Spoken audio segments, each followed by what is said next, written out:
Kun sagantaa BBC Afaan Oromooti. Nu waliin tura.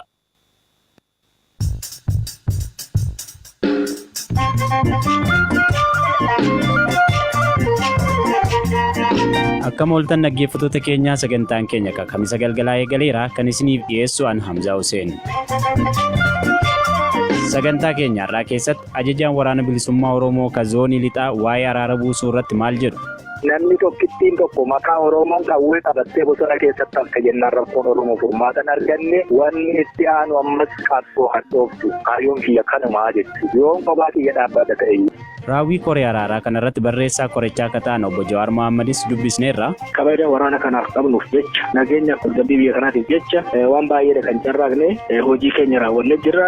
Rakkoon ijaarsa seeraan alaa laga xaafoo adeemsa seeraatiin furama jedhu qondaalli mootummaa naannoo Oromiyaa odeessaalee addunyaaf biyya keessaas gaggabaasnee isin biraan geenya nu faana turaa jenna.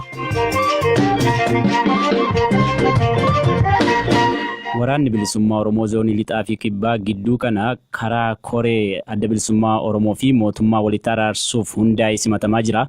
Miseensonni waraana bilisummaa Oromoo gara uummataatti makaman kunniin simannaa abbootii gadaa fi uummata isaaniitti gammadanillee miseensonni muraasii hoogganaa waliin dhibdee keessa galuu dubbataa jiru. Ajajaan waraana bilisummaa Oromoo zoonii lixaa Kumsaa Dirribaa yookiin maqaa qabsoo marroon beekamu koreen teeknikaa hundaa'ee nu waliin mari'achuurra waraana keenya bittimsuu irratti xiyyeeffatanidha jedha. Ammayyuu itti aanaatu dubbise.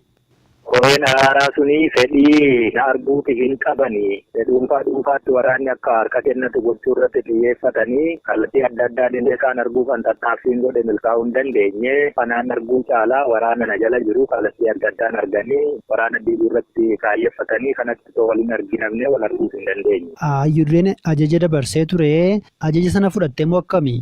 Hayyuu duree waan jedhe qaban waan waraanni bilisummaa Oromoo jedhu isin immoo deemtanii dhaggeeffachuu qabdu mari'achuu qabdu kana booddee waraanni kuni hankeessanidha kan inni jedhe. Isa kana nutti koottaatii waan jiru hundeerraa Oromoo furmaata fiduu danda'u isa kana irratti marii goona isa kana irratti koottaan haasofsiisaa. Fixachuu barbaanna nutis waan inni jedhe ni fudhannaa waan fixachuu barbaannu kanammoo yeroo nuu kennaati harka nu micciiruuf barbaadina inni kun furmaata isarraa dhumaa hin ta'u lola siyaasaa yeroo gabaabduuti malee Oromoon immoo itti deddeebi'ee madaa'uu hin qabu waan kan hundeerraa fudhatee keessaa beegaluu qabaa inni kana gochuu hin dandeenye yeroo hanganaa hin caalle keessatti haasofsiisamaa yeroo hangasii keessatti mooraatti dachaa waan akkasii miidiyaa irratti akkuma namni dhaga'u dhageenya malee qaamni inni ilaallatu kun hin haasofsiifamne. Kanarraa kan ka'e mee isuma hanga yeroo jettan kana keessatti ni fedhanna rakkoon inni Oromoon fixachuu barbaada taanaan nutis fixachuu barbaadna yeroo jedhame sana keessattis nutti dhufne osoo nutti dhufamii yeroon sun dhumate jaaroleen suni akka hayyuu dureen jedhee fi dhaqaa dubbisaa jedhametti osoo hin taane akkuma nammasiin jedhe nama tokkoon bilbila qabatanii akkasitti waraana kana diiguutti dhufanii jechuudha. Guyyoonni 3 kennamanii turanii amma kaayyoon kee maali marroo? Wanni kuni hundeerraa furmaatan arganne namoota adda addaa kallattii adda addaarra jiranii dhuunfaatti akka jaarmiyaatti osoo hin taane akka nam-tokkeetti waraana kana bittinneessan gansiisanii hangi deeme parsantii 5 ta'u parsantiin 95 meeshaasaa waliin ammas bosonatti seeraa Oromoof garuu furmaatan taane rakkoon kun ammasitti dhufa. Parsantii hanga kanaa hafuu miti namni tokkittiin tokko maqaa Oromoon qawwee qabattee bosona keessatti akka jennaan rakkoon Oromoo furmaatan arganne wanni itti aanu ammas qabsoo hadhooftu kaayyoon kiyya kanumaa jechuudha. Yoon kophaa kiyya dhaabbata ta'eyyuu. Waamicha abbootii gadaa fi hayyuu duree ni fudhattaa ni deebitaa yaada akkasii qabdaa? Amma beeki waamichi sun diiggaa ta'ee raawwateera waraana kana diiganiiru kana booddee waamicha maaliitu jira adamoo jira beeki akkaataan itti bahee jala kana dubbisuu danda'uyyuu hin jiraanne adamoon isaanii anuma qofaa irratti xiyyeeffate waraana diiguu irratti xiyyeeffatu waamichi sun waamicha uummataaf ta'u taanaan maaliin hin fudhadhu. Waraanni guyyaa kaleessaa fi dheengaddaa deebi'ee karaa namoota marrootiin doorsisaa jiru jedhu. Bilbilaan akka doorsisaa jiran kan isaan dubbatanii kana quba qabdaa deebiin kee maali? Jaallan keenya bari keessa bahanii yaa'uu jiran warri isaan dubbisan hunduu nagaan galuuf jira qawwee baay'ee laguma kana keessa jirraa bari itti dhukaasuu ni dandeenya dhiiga waliin dhangalaasnu haafuun jedhe doorsisa maaliitu jira maal doorsisanii namni nama doorsisu hin jiru. Koree araaraa bakkatti socho'e maaf argachuu barbaadde erga hayyuu dureen ajaja dabarsan yookaan immoo waamicha dabarsanii as? Waamichi suni uummata Oromoo fi abbootii gadaa fi abbootii amantiitti kenname uummatis isaa dheedame. Haalayichi iyyuu kan biyyeensaa maal akka ta'e nu banne barreeffameera jedhame malee xalayaa barreeffame maaliif qabatanii nutti hin dhufne. Kanaafuu akkatti deebituudhaaf wanni guutamuu qabu jettee yaaddu maali? Jaallan keenya kibba jira waliin wal taane haal duree guutamuu qabu akka dhiyaatu marii goonee biniini qaamni kuri tokkumaa waraanni bilisummaa Oromoo zoonii adda addaa irra isaa jiraatu malee abiyyeen isaas hojiin isaas waan inni itti talii gamus waan ta'eef ibsisuun karaa isaanii akka bahu goone sun akka guutamuu qabu itti akka namni nuu himu itti dhaammanne hayyu dureenii ABO uummata Oromoo fi abbootii gadaatti kennata waan ta'eef nuutiin nu haasofsiisa ijoollee kanatti bahuyyuu baattanii tokkoon ijoollee keenyan tuntuqiina nu haasofsiisa jedhanii qeerroon bakka adda addaatti kunoo naannoo mandifaatti. Ajajaa waraana bilisummaa Oromoo zoonii lixaa marroo ni galateeffannaa dhaggeeffattoota keenya gama biraatiin barreessaan koree teeknikaa adda bilisummaa Oromoo fi mootummaa gidduu araara buusuuf hundaa'e obbo Jawaar Mohaammed kabaja waraana bilisummaa Oromoof jecha haga bosonaatti deemnee simataa turre ajajoota waraanaa zoonii lixaa fi kibbaa argachuuf ifaajee guddaa goonee garuu hin milkoofne jedhan. Guyyoota ijibbaataa 5 akka karooraatti qabamanii turanitti fayyadamuun loltoota hafan simachuuf ammas ni hojjennaa jedhaniiru kunooti.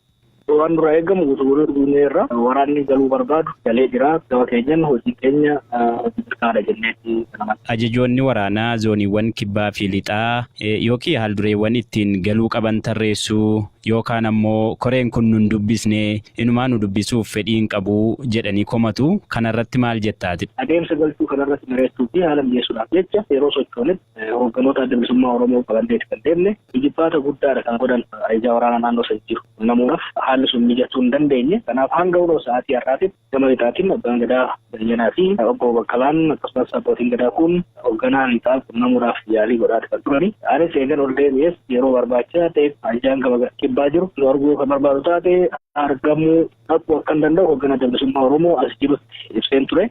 Nu arguu hin barbaanne kan jedhu sun soba. Guyyaan kun xumurameera moo hamma barbaadan ergama keessan xumurtaniittu kana booda hoo maaltu ta'ame?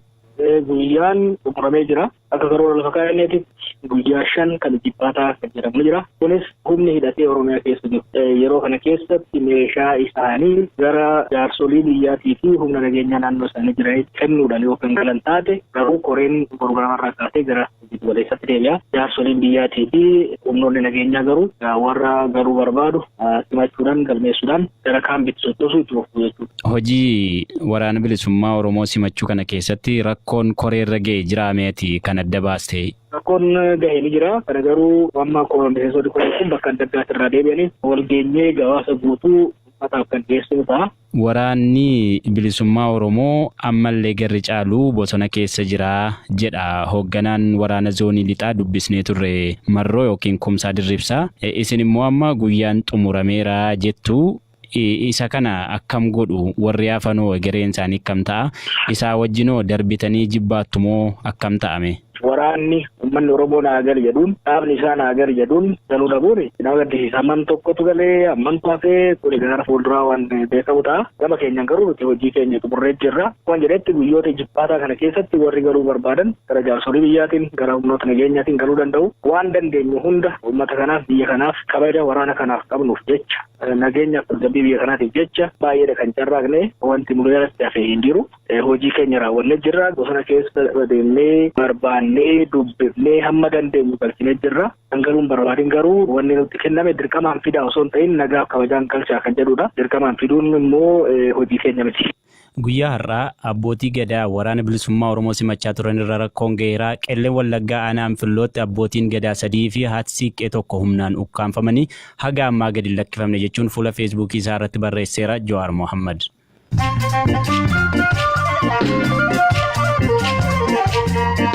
Ayyee dhaggeeffattoota keenyaa kan caqasaa jirtan sagantaa raadiyoo BBC Afaan Oromootii amma immoo oduu gaggabaabsinee isin biraan geenyaa dabareen kan hirphaa gammachuuti.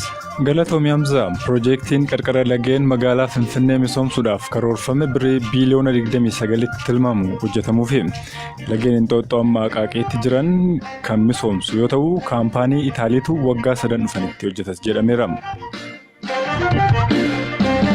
Magaalaa guddoo Baangilaadesh Daakaatti ibiddi gamoowwan iddoo jireenyaatti qabate lubbuu namoota 78 galaafate. Darbii jalqabaa irratti kuusaan wantoota dafanii boba'uu danda'anii kan ture yommuu ta'u, haalli ibiddi kun itti ka'e ammayyuu hin barannes jedhameera. Hojjettoonni dhaabbata teleekoomii Sudaan pirezidaantiin biyyattii Omar Hassan al-Bashir aangoo gadhiisuu qabu jechuun hiriira bahan. Namoonni duraan hiriira mormii guddaa bahame irratti hirmaachuudhaan hidhaman 2,000 gadhiifamaniiru jechuudhaan aangawoonni biyyattii himanii jiru. Israa'el roobootii Bereshet jedhamu dirra addeessaarra qubsiisuudhaaf yaalii jalqabdeen. Kana dura buufataalee qorannoo hawaa Ameerikaa, Chaayinaa fi Raashiyaan ji'arra kan qubsisan yommuu ta'u, ergamni roobootii kanaa dhaabbilee dhuunfaadhaan deeggaramuun kan jalqabaates jedhameera. Lammiileen Sudaan kibbaa 1,000tti lakkaa'aman guyyoota muraasa darbanitti lola deebi'ee eegalame jala gara Dimokiraatik Rippaabilika Koongootti baqachaa jiru. Ameerikaa, Ingilaandii fi Noorweey haalli nageenya biyyattii yaaddessaa ta'uu akeekkachiisaniiru. Sanyiin kanniisaa guddaan amma boodduu qubaa harka dargaggeessa tokkoo ga'u odola Indooneeziyaatti argame. Sanyiin kanniisni Waalaas jedhamuudhaan beekamu kun waggoota 10 darbanitti badee tures jedhamaa tureera. Yuunivarsiitiin Afrikaan Liidarship jedhamu kaampaanii kalaqaa Afrikaa bara kanaa jedhamuudhaan tarree kaampaanota 50tti galmaa'e. Yuunivarsiitiin kun lammii Gaanaa Fered Iswankar nama jedhamuun waggaa 3 dura hundaa'es jedhameera. Hamza oduun saatii kanaaf qabadhe isaan kana. Galatoomiirra.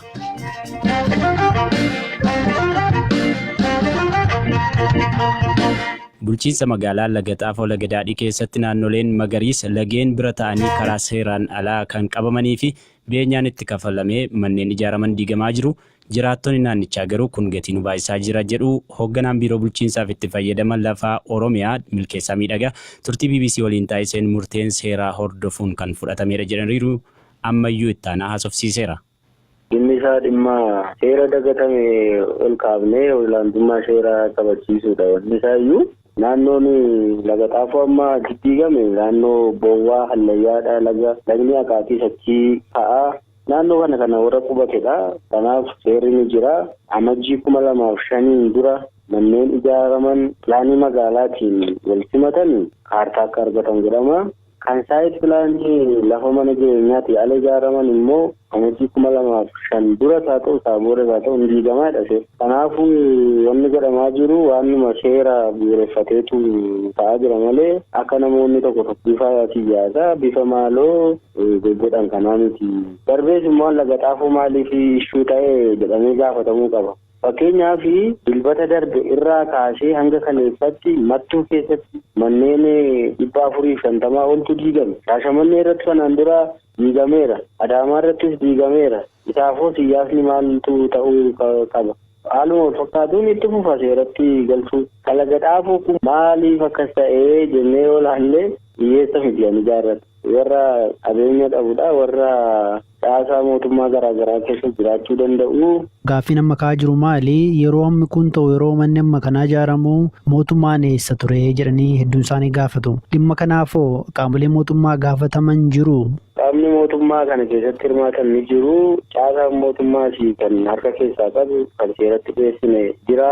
Ofiis kontribiit irratti godhan yeroo kun ta'us warri taa'ee ilaalu tarkaanfii fudhatameera. Wanni isaa adeemsa irra jirra waan ta'eef qulqullaa'aadhuma deema. Amma gaaffiin ka'u amma namoonni buqqaan kun tarii dursanii itti himameeras ta'a. Isaan garuu akka isaan jedhanitti guyyaa muraasa qofaa dursanii akka isaan itti himamedha kan isaan dubbatanii. Hireen namoota kanaa maali? Maal ta'uu qaba? Akka mootummaatti maaltu ta'uu danda'a? Akka seeraatti lafti magaalaa karaa 2 qofa darba. Innis tokko Ramaddii Abiraa Caalbaasii.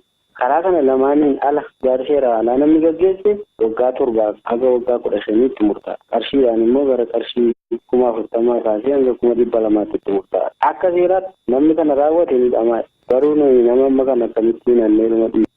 Sagantaa keenya kanumaan xumurra dhaggeeffattoota keenya sagantaa kana kasoneessite Firaafolii Dhugaasaati kan isiniif dhiyeesse ana Hamzaa Huseenii odeessaalee dabalataaf BBC News afaan Oromoo.com marsariitii keenya mil'adhaa isiniin jenna nagaa waaqaa keessa bulaa.